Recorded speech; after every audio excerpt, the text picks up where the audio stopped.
I think we have an idea from Law and Order, or we were talking before we turned the camera on here about My Cousin Vinny, this idea that contempt is frequent. It's being tossed around by judges all the time because they got to keep their court in control. And that's not really the case, is it? No, no, it's.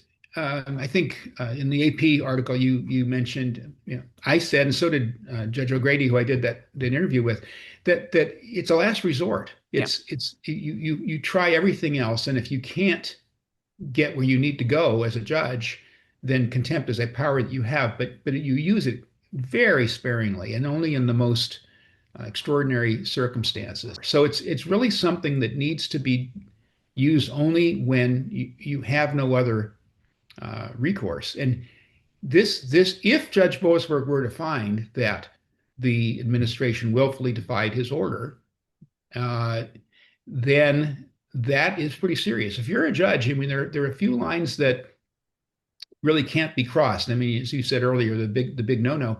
It's like the whole premise of the rule of Hmm. law is that if you don't agree with a court order or a court decision, you have remedies. You can go to a higher court. You can seek to have the order reviewed. You can have it overturned on appeal. But we have case law from the Supreme Court that even if the order is initially invalid and is later found to be invalid, uh, you have to abide by it in the meantime, as long as you have the ability to do so. And that's there's it's interesting, and the government has pointed out in some of its statements about this particular case that the higher court later found that Judge Boasberg shouldn't have been hearing that case, that the case should have been heard in Texas.